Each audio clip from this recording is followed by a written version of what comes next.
At the end of this month, I will have 41 years of service with Kroger, a grocery chain. You know, I actually started when I was 3. I know many of you probably knew in high school or earlier that you wanted to teach, but that was not the case with me. Originally, I wanted to be a medical technologist, but for many reasons, that didn't work out. So the easiest thing for me to do was to major in biology, but I didn't know exactly what I was going to do with that degree.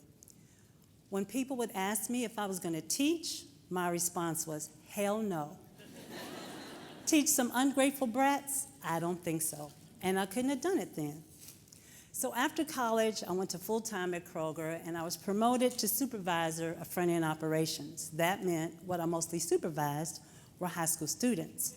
I trained them in a classroom setting, nurtured them, gave them advice, asked about their grades, and pretty much looked out for them. It took years, but they started to come back and tell me what type of impact I had on their life. And that's when I realized that I was missing my calling. So I decided to go get my master's to teach, but I didn't want to teach science. I wanted to teach English because of my love of reading and writing. So I had to take 52 hours of prerequisites to get into the English program.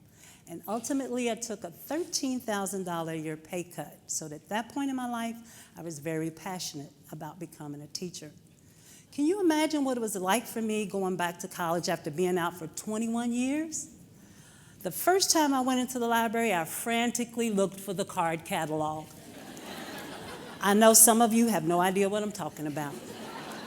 So I asked the young lady behind the counter, and she kind of tilts her head to the side and looks at me confused. So as I'm describing it, her bewilderment grew. So finally I said, oh, okay, how do you find a book? So she points to the row of computers that are behind me. Now I look confused. So if I want to find a book, I look on the computer? And she looks at me as if I'm from another planet, and she shakes her head, yes. So I need to make sure.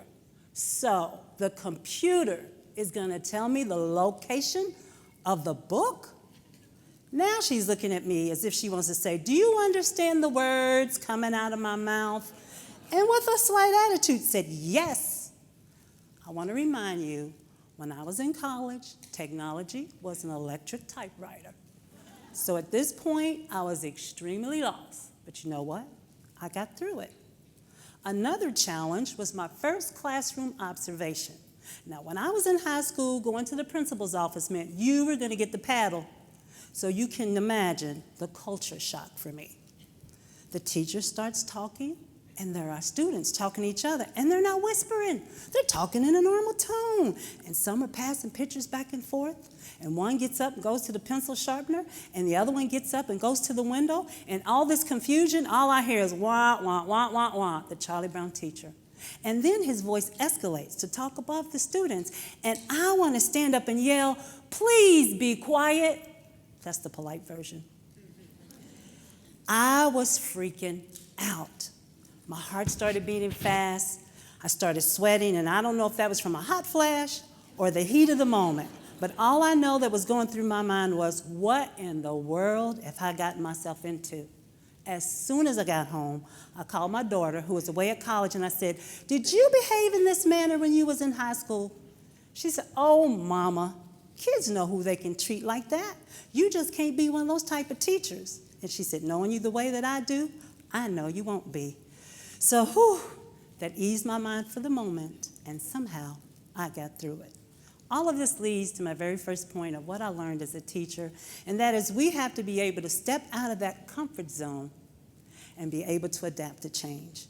Education is continually changing, so is the world around us, and we have to do so. I am in a Title I school with about 80% of our student population on free and reduced lunch. Many of them are in that generational cycle of poverty. We are what they call a persistently low achieving school. So about 4 years ago, we had a leadership audit, and as a result of that audit, we got a new principal with a great vision and many, many changes. Previously, all I had to worry about is what happened within my 4 walls. Now, I'm part of a PLC, Professional Learning Community, where I collaborate with colleagues within my content and grade level. We teach the same lessons, We give the same formative standard-based assessment at the end of the week, and we analyze the data to drive our instruction. Numbers, charts. I'm an English teacher. What do I know about that? But I had to learn. Sometimes we fear change, but change equals progress. And as far as my school is concerned, we've been making steady progress over the past 3 years. And hopefully, by the end of this school year, we will be off of that list. Meanwhile, my continued service with Kroger has ingrained in my mind that there needs to be customer satisfaction. And the way to obtain customer satisfaction, this is the concept that I put into my classroom, is students have to buy in. And that can be done by showing them the relevance of what we teach. Let me invite you into my classroom. It's that time during class when everyone is supposed to read. I open the book and stare at the page. I glance up and look around to see everyone seems engaged. So I try it again. But all I envision are words, letters, and white space. For real, this is a disgrace. I feel angry and frustrated. Silently I scream, I hate it. Oh well, I don't comprehend. I guess I'll continue to pretend. Hey, teach, you ought to know by now not to bust me out and make me read out loud. I have a reputation at stake. I can't stutter and stumble and make mistakes. My friends will find out I'm a fake, so I can't read that good. What's most important is my status in the hood. I'm the class clown. I can't let reading get me down. You see, I'm a heartbreaker, troublemaker, instigator. If they only knew that my behavior is a distraction to keep me from the interaction with the truth. If I had to answer a question, man, it would only offer the proof. There's no harm, you feel me? I'll just continue to front with my charm. There's nothing in a book for me. If I want to keep up with what's happening, I'll just watch TV. All I'll ever need to know and be able is programmed in the list in the cable. Tell me, why should I read? My mama don't. My friends don't. Most of the people I know don't neither. What can you say to make me a believer? In order to make them believers, I have to make sure that they understand the importance of literacy. You know, when they first learn to read and write, they're so excited they want everybody to know. But something happens between the time they leave elementary and come to me.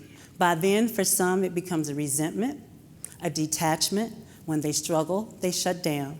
So it's my duty to show them the power of words and how it's going to help them to be successful no matter what they decide to do in life. Their very first week of school for homework, I make them log every activity that they do that pertains to literacy. No schoolwork, text message, social media, looking at a McDonald's menu, reading a street sign, whatever it is, they have to log it multiple times. I make them interview at least 4 adults that are employed to find out how literacy impacts their jobs. I make them research facts and statistics, and the ones that stick out the most to them are the 3rd grade reading test that determines the number of jail cells to be built, and 1 out of 5 graduating high school students can't even read what's on their diploma. I give them a personal testimony about my mother, who has a very restricted life because she's illiterate. She's totally dependent upon my father. She's never been able to write a check or pay a bill. She's never been able to work outside the home. She can't drive or get a driver's license. She can't ride the bus. She can't read the street signs. She's never been to any wedding or baby showers of our family because she can't play the little games. And now that she's elderly and takes all this medication, she can't even read what's on her pill bottles. So she's totally dependent upon my father. I do all this so they realize not only what I'm teaching, but why I'm teaching it and how it affects them in the real world. My last point is they need to see us as real. And what do I mean by that? They need to see the true you. I want to be a role model. I want to have a positive impact, but I do not want to be put up on a pedestal, and I don't want to be idolized because there are too many that have fallen from grace. We can just turn on the TV for that. I want them to witness that I am flawed, and many times on purpose, and not so much intentionally. I may misspell a word, or forget a punctuation so they see that I make mistakes too. I tell them that I am older and wiser only because I have had more life experiences and I've been in school longer, but I'm not any smarter or better than they are. I expose my vulnerability when I talk about being physically and mentally abused by my ex-husband. I talk about those dark moments when I lived in fear, powerless, stripped of my self-esteem, and suicidal. When I tell them about the time that he almost killed me, I have their full engagement. I use my life experiences as teachable moments. We all have those.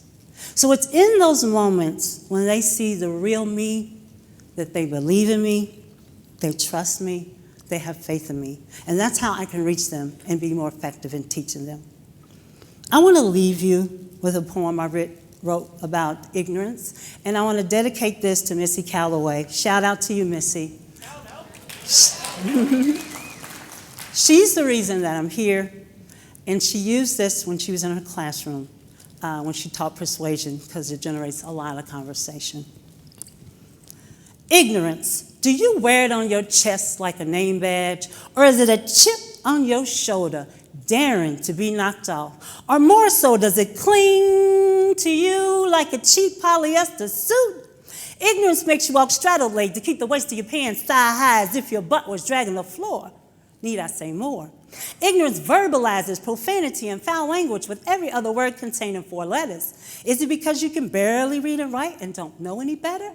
Ignorance vomits sexual pleasure, birthing fatherless babies, and transmitting a deadly disease. All to fulfill a desire? What does it really ease? Ignorance is an excuse to be permanently permeated by poverty, satisfied with being subsidized, and sassing society for the blame. Ain't there no shame?